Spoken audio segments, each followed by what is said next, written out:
Hello, Hannah. This is Mathew. Hi, Hi. We're Matthew. here for a 5-minute book bite, a collaboration of Edgartown Books, Martha's Vineyard Times, Islanders Rights, and MV Arts and Ideas. And we're here to talk about your new book, I Could Live Here Forever, which is all about, well, I'll let you tell us what it's about. And because this is really a 5-minute book bite, here's my timer and I'm going to start it. And when it goes off, we'll have about 30 seconds to wrap things up and then we can go. But anyway, welcome and thank you for doing this with us. Thank you so much for having me. Yeah, tell us a little bit about the book and how Yeah, it came to be and the story. yeah. So I Could Live Here Forever is the story of a young woman named Leah who moves to Madison, Wisconsin, because she's getting her MFA in fiction writing. And there she meets a young man named Charlie in line at the grocery store, and they very quickly fall in love and fall into this intense relationship. And Charlie is a recovering heroin addict. And the book kind of follows their intense relationship. What what was the motivation behind writing the book? What drew you to this topic?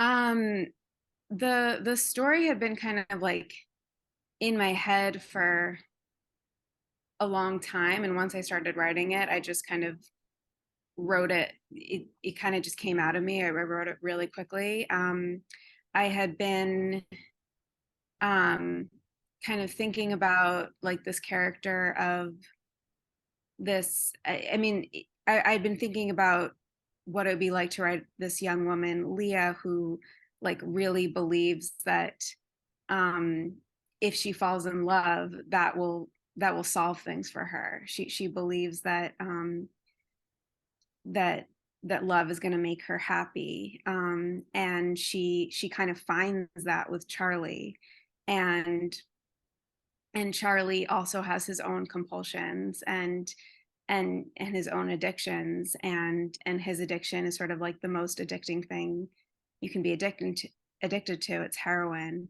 And so what they find with each other is sort of at once both both filling something for them, but it's also um totally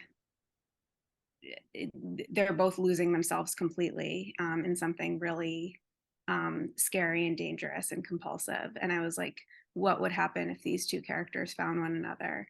Um, and so, um, yeah, it was something that once I started writing, I just couldn't stop writing.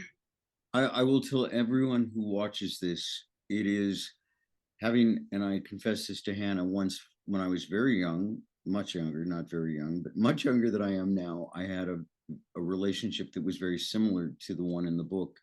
And it rings so true. And I think if you've ever been in that kind of relationship or wondered what it would be like, this book will help you understand. And I really appreciate your writing it.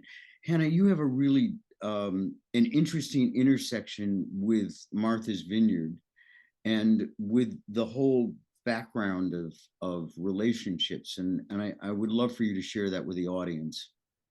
Yeah, it's so special to me to be able to do this because Martha's Vineyard um, is a really special place for me. I have been coming here for so long, and then I lived on Martha's Vineyard for 2 years and worked at Connect to End Violence, which is a domestic violence agency.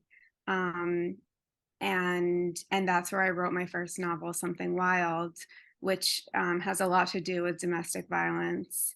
And and in a way, like the second novel kind of grew out of the first novel in like some natural ways. Like I was thinking a lot about relationships and like I wasn't thinking about this relationship in terms of it being an abusive relationship necessarily, but I was thinking a lot about what it was like to be like stuck in a relationship, and for that cycle.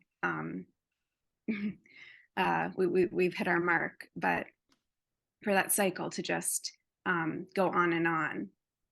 And I could go on and on talking with you, and I'm so sorry that our time is coming to an end. This has been a 5-minute book bite. And thank you so much, Hannah. I wish that I could spend so much more time with you, because I could live here forever has really touched me. And I think anybody who reads it will find themselves very touched by it also. So thanks. Thank you so much.